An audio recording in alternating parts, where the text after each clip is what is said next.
Hello students. आज मैं आपको मैथमेटिकल फिजिक्स में नेक्स्ट लेक्चर लेके आया हूं और ये लेक्चर है वेक्टर इंटीग्रेशन से। वैसे वेक्टर इंटीग्रेशन के मैंने क्वेश्चन तो पूरे कवर कर दिए थे, लेकिन एग्जाम्पल वेरी वेरी इंपॉर्टेंट है, इसलिए मैं अब एग्जाम्पल लेके आया हूं और एग्जाम्पल 2 या 3 लेक्चर में मैं कवर कर लूंगा। उसके बाद आपको बताऊंगा स्टोक्स थ्योरम, ग्रीन थ्योरम और गॉस थ्योरम, और इन तीनों थ्योरम पर बेस जो इंपॉर्टेंट क्वेश्चन होते हैं वो क्वेश्चन दूंगा और एग्जाम्पल दूंगा। और हाँ, इंटीग्रल कैलकुलस में मैंने लगभग 80% मैथ डाल दिया है। आप चैप्टर की प्लेलिस्ट देखें और लेक्चर वाइज लेक्चर करें। ऐसे ही डिफरेंशियल कैलकुलस का भी मैंने पूरा लगभग 60 से ऊपर डाल दिया है, 60% से ऊपर। उसकी भी प्लेलिस्ट में आप लेक्चर वाइज लेक्चर देखें। चैप्टर का नाम प्लेलिस्ट में पड़ा हुआ है और उसके अकॉर्डिंग आप एक लेक्चर देखें, फिर दूसरा, फिर तीसरा। ठीक है, तो पूरा कंप्लीट कोर्स हो जाएगा आपका अच्छी तरीका से। ठीक है, तो चलिए मैं स्टार्ट कर रहा हूं। एग्जाम्पल इंपॉर्टेंट, वैसे मैंने इसके वर्किंग रूल आपको बता दिए हैं पहले लेक्चर में, लेकिन बस इसमें डी आर बताना है, बाकी कोई ऐसी चीज नहीं है। तो उसके लिए हमें आर मालूम होना चाहिए। ये सी लिखा हुआ है, इसका मतलब है यहां लेंथ निकालनी है। एस होता तो सरफेस एरिया निकालना होता, डबल इंटीग्रेशन, और वी लिखा होता तो ट्रिपल इंटीग्रेशन, अर्थात मुझे वॉल्यूम निकालना होता। तो मैं इस लेक्चर में आपको केवल लेंथ बताऊंगा कि लेंथ हम कैसे निकालते हैं या पैरामीटर हम कैसे निकालते हैं। वेयर एफ दे रखा है और एक ये कर्व दे रखी है, इसने Y square equal to 4x in the X Y plane, और कंडीशन है 0 0 से लेकर 4,4। आइए, जब मुझे एफ तो मालूम है ये रहा, लेकिन डी आर मालूम नहीं है, तो डी आर के लिए सबसे पहले आपको आर मालूम होनी चाहिए। आर क्या होती है? आर इक्वल टू होता है एक्स आई प्लस वाई जे प्लस जेड के। अब इसका हमें डी आर निकालना हो तो ऐसे लिख सकते हैं, D X I D Y J plus D Z K. F हमारे पास गिवन है, क्या है? X square Y square I plus Y J. F dot D R करवा रहा है, एफ डॉट डी आर करिए, आई की डॉट आई के साथ x square Y square d x, j की डॉट जे के साथ वाई डी वाई। यहां है ही नहीं, ऐसे लिख सकता हूं मैं जीरो के, तो जीरो की डॉट जीरो तो अगला जीरो हो जाएगा। तो एफ डॉट डी आर ये आया। अब यहां तो आपकी लेंथ है ये सी, एफ डॉट डी आर, और इसकी उसने लिमिट दे रखी है कितनी? 0 0 से लेकर 4,4। लेकिन इंटीग्रेशन यहां अगर वाई स्क्वायर है तो यहां डीएक्स इंटीग्रेशन इम्पॉसिबल है। इसका तो पॉसिबल है, वाई और डी वाई जो फंक्शन है उसी के रेस्पेक्ट इंटीग्रेशन हो जाएगा, तो यहां वाई स्क्वायर को हटाना होगा। उसके लिए कुछ हेल्प दे रखी होती है क्वेश्चन में, जैसे यहां दे रखा है Y square equal to 4x, तो आप रखिए यहां पर एक्स स्क्वायर, वाई स्क्वायर की जगह पर 4x dx plus Y D Y. ठीक है, तो यहां तो c है और यहां लिमिट लगाऊंगा। x की लिमिट कितनी है? ये जो पहली पहली लिमिट होती है वो x की होती है, और दूसरी दूसरी जो होती है वो y की होती है, क्योंकि यहां x comma Y, x comma Y ये पॉइंट होते हैं। तो लिमिट तो यहां सेम निकली, 0 to 4, 0 से 4 दोनों की। बस अब आपको इंटीग्रेशन करना है। ठीक है, आइए, ये 4 तो बाहर आ गया, x की पावर 3 इसका इंटीग्रेशन, x की power 4/4 limit 0 to 4 plus Y square upon 2 limit 0 to 4। इस 4 से 4, 4 की पावर 4 प्लस यहां 4 की पावर 4/2, ये हो गया 2 5 6 प्लस ये 4 की पावर 2, या 4 चौक 16 8, और 8 और 6 14, 264 यही आपका आंसर है। एग्जाम्पल 2 देखिए, ये भी वेरी वेरी इंपॉर्टेंट है। यहां हमें आर दे रखा है, एफ दे रखा है, तो हम आर इक्वल टू जानते हैं एक्स आई प्लस वाई जे प्लस जेड के। तो आर इक्वल टू होता है एक्स आई प्लस वाई जे प्लस जेड के। तो कंपेयर करूं तो एक्स इक्वल टू क्या है यहां? ए कॉस टी। इससे कंपेयर करोगे जे का कॉफिशिएंट यहाँ वाई है और यहाँ जे का कॉफिशिएंट बी साइन टी। ऐसे ही यहाँ के का कॉफिशिएंट जेड, इधर के का कॉफिशिएंट सी टी। हमें एक्स वाई जेड अलग अलग मिल गए, तो अब मैं यहाँ एफ की वैल्यू निकाल सकता हूँ। ठीक है, तो एफ इक्वल टू अब क्या बनना चाहिए? डायरेक्ट रख रहा हूं Y into Z, Y into Z ये बन गया B C T sine T I. अब मुझे जेड एक्स निकालना है, ये जेड ये एक्स, तो ए सी टी कॉस टी बाहर जे, फिर मुझे एक्स वाई निकालना है, एक्स वाई ये रहा plus A B sine T cos T K. हमने एफ निकाल दिया, अब मुझे डी आर की जरूरत है। किसकी? dr की, क्योंकि f डॉट dr निकालना है। तो r यहाँ ऑलरेडी दे रखा है, सिर्फ dr निकालना है। यही देख लो, माइनस के a sin t dt plus के v cos t dt plus c के t का है वो dt, और dt सबसे बाहर, डिफरेंशियल तो जानते हैं ना, इसका dr होगा, तो पहले तो cos के अकॉर्डिंग माइनस के sin t, अब t का नहीं करेंगे dt, ऐसे ही। तो मैं डायरेक्ट लिख रहा हूं dr इक्वल टू क्या हुआ, यहां से minus a sin t i into D T plus b cos t j t को dt प्लस c के इस t का dt। dt समझ लो मैं बाहर ले लूंगा कॉमन, ठीक है ना। अब मुझे f डॉट dr करना है। अब आप करिए इधर f डॉट dr, तो मेरे बच्चों dt तो मैं बाहर निकाल लूंगा, चलो ठीक है, i की डॉट i के साथ तो क्या आएगा, minus A B C T sine square T, j की डॉट j के साथ तो प्लस के A B C T cos square T, और k की डॉट k के साथ तो plus A B C sine T into cos T, और बाहर dt। कोई शक, पूरे में से ए बी सी बाहर आ गया, यहां बचा t कॉमन ले लेता हूं मैं, तो cos square t minus sine square t minus, तो क्या होगा cos 2t प्लस ये साइन t cos t है, इसमें 2 की मल्टीप्लाई 2 की डिवाइड कर दें, बोलो। चलिए तो मैं इसे ऐसे लिख सकता हूं 1/2 साइन 2t। कोई शक, अब यहां ये बन गया f डॉट dr, तो यहां तो मैं लगाए देता हूं c, c is the length. अब लेंथ कितनी है उसकी लिमिट दे रखी है 0 से लेकर π/2, तो मैं यही लगाए देता हूं 0 से लेकर π/2।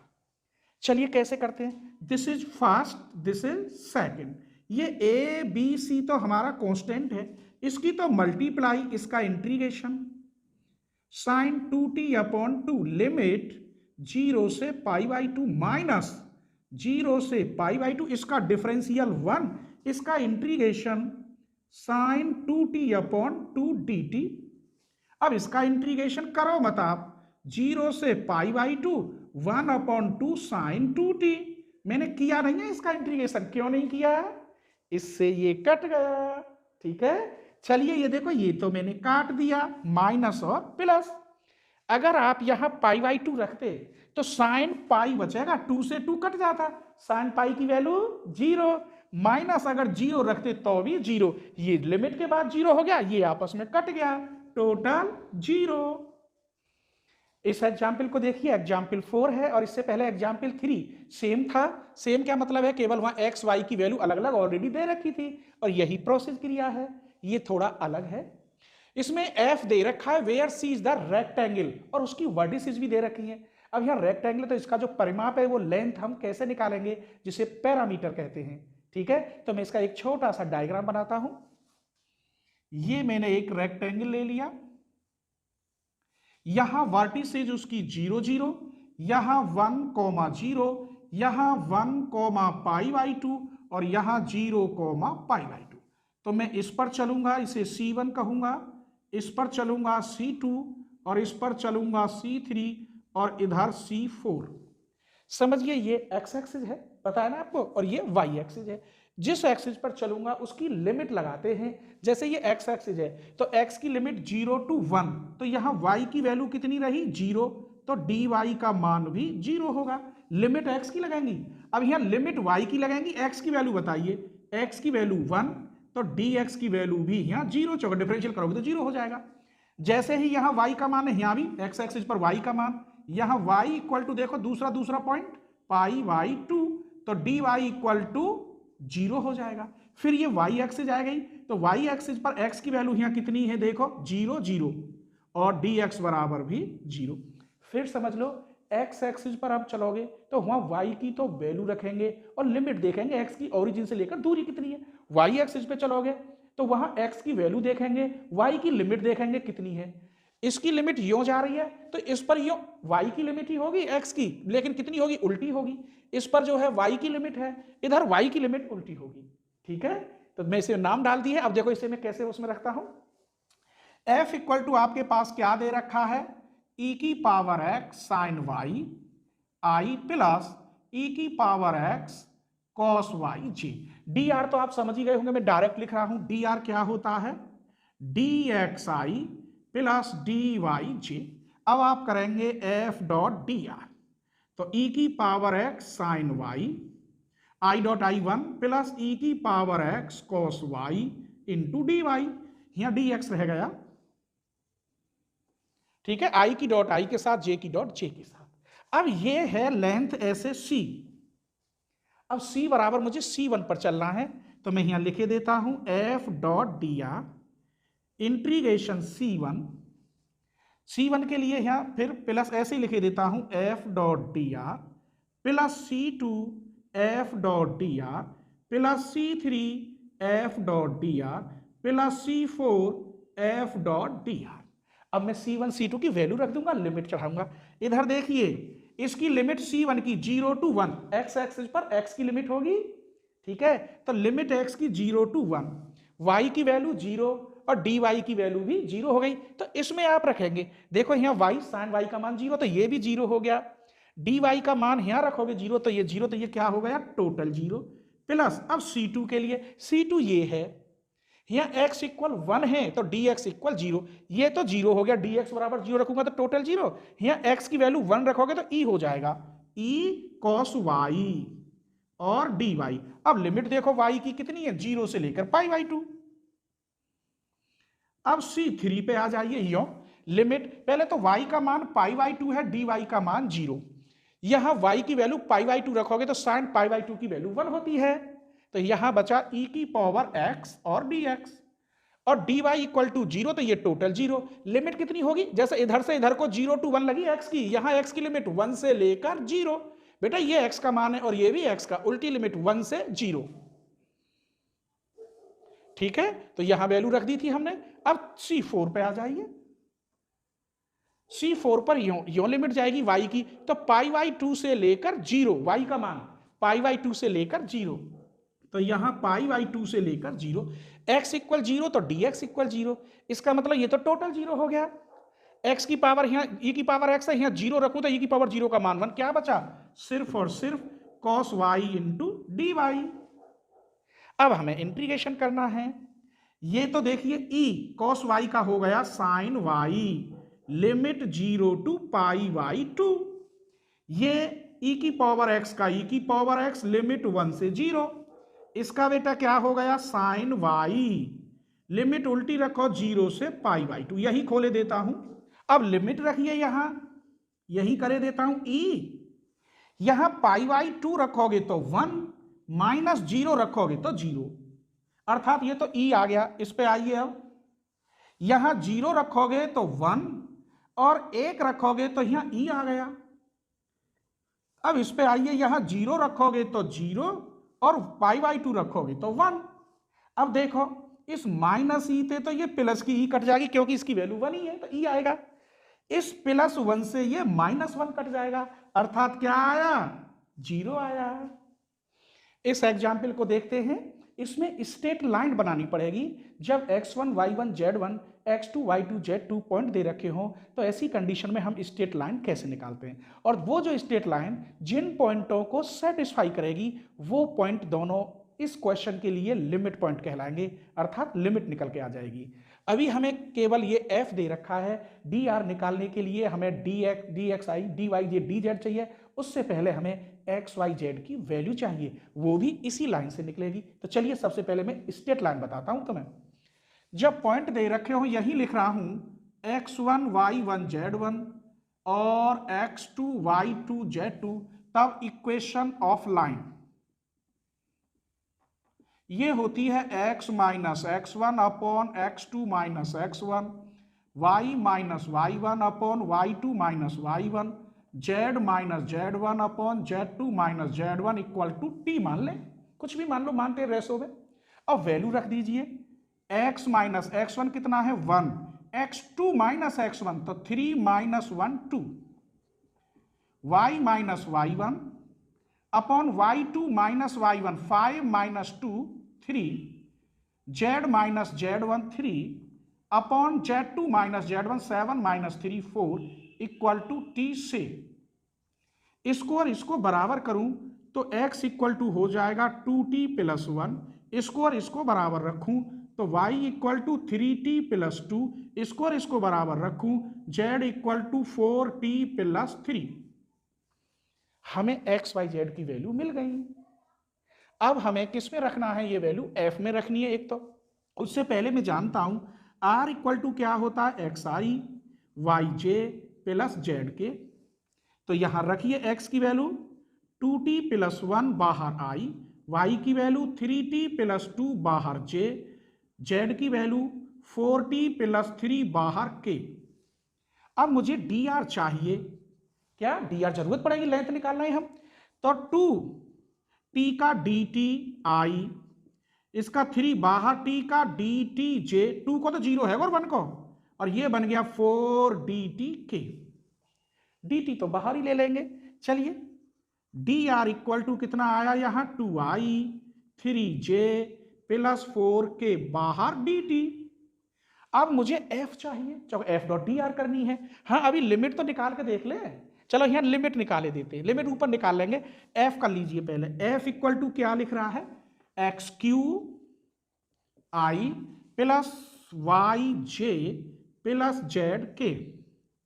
f equal to x q की वैल्यू कहां? ये रही 2t प्लस 1 का क्यू, x की जगह पे 2t प्लस 1 का क्यू बाहर i, y की जगह पे 3t प्लस 2 बाहर j, z की जगह पे क्या रखेंगे आप? 4t प्लस 3 बाहर k। हमें देखो f बना लिया मैंने। यहाँ f क्या था? एक्स क्यू तो था। एक्स क्यू की वैल्यू कितनी बन गई यहाँ पे? 2t प्लस 1, यहाँ से 2t प्लस 1 का होल क्यू, y की वैल्यू z की। अब मैं f डॉट डी आर यहीं कर लो, ऊपर लिमिट दिखाऊंगा निकाल के, ठीक है? तो यहां कर लो f dot D R, i की डॉट i के साथ, तो ये बनेगा 2t प्लस 1 का q, j की डॉट j के साथ ये रहा 3, और यहां कितना है? 3t प्लस 2, k की डॉट k के साथ यहां 4 आएगा,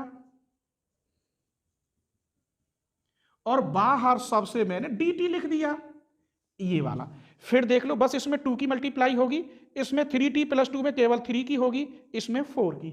अब मुझे लिमिट देखनी है। ये पॉइंट दे रखे यहां पर x equal to 2t plus 1, y equal to 3t plus 2, z equal to 4t plus 3। अगर मैं यहां t इक्वल टू 0 रखूं तो पॉइंट बनेंगे 1 2 3। अगर t इक्वल टू 1 रखता हूं, यहां 1 रखोगे तो 3, 1 रखोगे तो 5, 1 रखोगे तो 7। तो हमने क्या देखा? 1 2 3, ये रे 1 2 3 3 5 7, ये रे 3 5 7। इसका मतलब लिमिट 0 टू 1 हो गई। क्या हो गई? 0 to 1। f dot D r निकाल लिया मैंने। बस हमें क्या करना है? c f dot D r equal to कितना है? 2 बाहर 2t प्लस 1 का q प्लस 3 अंदर 3t प्लस 2, फिर बाहर प्लस 4 अंदर 4t प्लस 3 बाहर dt, और यहां लिमिट हो गई 0 टू 1। इसकी मल्टीप्लाई कर लेते हैं एक साथ, आप अपने हिसाब से करना। तो ये बन गया limit 0 to 1 16t cube plus 24t square plus 37t plus 20 बाहर dt। इसका इंटीग्रेशन 16t की power 4 upon 4 plus 24t cube upon 3 plus 37t square upon 2 plus 20t। Limit of 0 to 1। अगर आप यहां 1 रखेंगे तो ये 1 है और 4 चौक 16, यहां 1 रखेंगे तो 1 है 3 अट्ठे 24, यहां 1 रखेंगे तो 1 है 37/2, प्लस यहां 1 रखेंगे तो 20, माइनस 0 रखेंगे टोटल 0। इसकी वैल्यू होती है 101/2 माइनस 0, तो 101/2 ये आंसर है। इस एग्जाम्पल को देखिए, इसे दोबारा करा रहा हूं, एक अभी कराया था, एक और सेम है, क्योंकि दोनों वेरी वेरी इंपॉर्टेंट है, कोई सा एक एग्जाम में आ सकता है। Find the total work done, वो ही पैरामीटर पूछेगा, कितनी लेंथ है c। फोर्स दे रखा है इसने सॉल्यूशन, तो F इक्वल टू दे रखा है x square plus Y square बाहर आई माइनस 2xy बाहर j। dr में जानता ही हूं तो dxi प्लस dyj। आगे मत लिखो चौके j तक ही है, तो हम सबसे पहले f डॉट dr करेंगे, x square plus Y square बाहर bx माइनस 2xy बाहर dy। f डॉट dr निकल आया। आगे पढ़िए, is moving A point from 0 0 से लेकर ए बी, 0 से लेकर कहां तक है, ए बी तो रेक्टेंगल ही चलेगा, एलोंग द रेक्टेंगल, जो कोई रेक्टेंगल बन रहा है बाउंडेड बाय द लाइन, ये लाइन बन रही है, तो मैं एक रेक्टेंगल बना लेता हूं पहले। यहां पॉइंट x बराबर 0 और y बराबर 0 दोनों होते हैं, यहां x की वैल्यू a, y का मान 0, यहां x और y दोनों की वैल्यू होती है, जो x एक्सिस और y एक्सिस ऐसे अगर जाएंगे आप तो x का मान और y का दोनों लेके जाते हैं, यहां a, 0 तो यहां 0, b बन जाता है। तो मैंने पॉइंट बना दिया, अभी किया था ना। चलिए ये C1 मान लेता हूं, ये C2, ये C3 और ये C4। यहां y की वैल्यू 0 है, देख लो, इस पर x की लिमिट लगेंगी, इन दोनों पर y की लगेंगी, तो यहां पर y इक्वल टू कितना है 0, तो dy इक्वल टू भी 0। यहां x इक्वल टू a दे रखा है, तो डिफरेंशियल करूंगा dx इक्वल टू 0। यहां y का मान है तो यहां भी y की वैल्यू b है, तो y इक्वल टू b, तो dy इक्वल टू 0। जैसे यहां x की वैल्यू a मिली है, यहां x की वैल्यू 0 है, तो dx इक्वल टू 0। चलिए मैं यही रखे देता हूं यूं, f डॉट dr क्या होती है वैल्यू, ये रही, तो ये C1 f dot dr plus C2 f dot dr plus C3 f dot dr C4 f dot dr। अब लिख दूंगा वैल्यू डायरेक्ट, ठीक है, तो C f dot dr equal to, देखिए C1 के लिए देखिए पहले f डॉट dr, y की जगह पे 0, dy की जगह पे 0 यहां रख दीजिए, y इक्वल टू 0, dy 0, ये टोटल 0, यहां 0, तो क्या बचा x square dx, x square dx, और लिमिट इसकी 0 टू a, एक्स एक्सिस पर लिमिट x की मानी जाती है और y का वैल्यू होती है, तो 0 टू a। आगे चलिए, अब यहां C2 के लिए, यहां देखो लिमिट तो 0 टू b होंगी, मैं यही लिखे देता हूं, और x की पहले वैल्यू रख लो, तो dx का मान तो 0 हो जाएगा, इसका मतलब ये टोटल 0, और x बराबर a यहां रखेंगे, तो माइनस 2ay dy। अब तीसरे पे आइए, C3 पर लिमिट देखिए पहले x की कितनी है, a से लेकर 0, इसकी लिमिट यूं जा रही है तो इसकी लिमिट यूं आएगी, a से लेकर 0। अब y की जगह पर b, dy की जगह पर 0, तो यहां तो टोटल 0, यहां b स्क्वायर हो जाएगा, तो मैं लिख रहा हूं x square plus b square बाहर dx।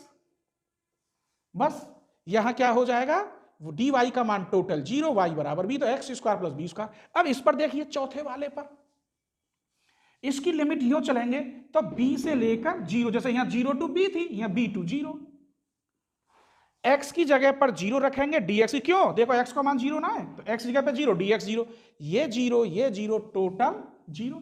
बस अब ये सॉल्व करना है, इसका इंटीग्रेशन करो मत, कट जाएगा, ये आगे मैं बताऊंगा कैसे कट जाएगा।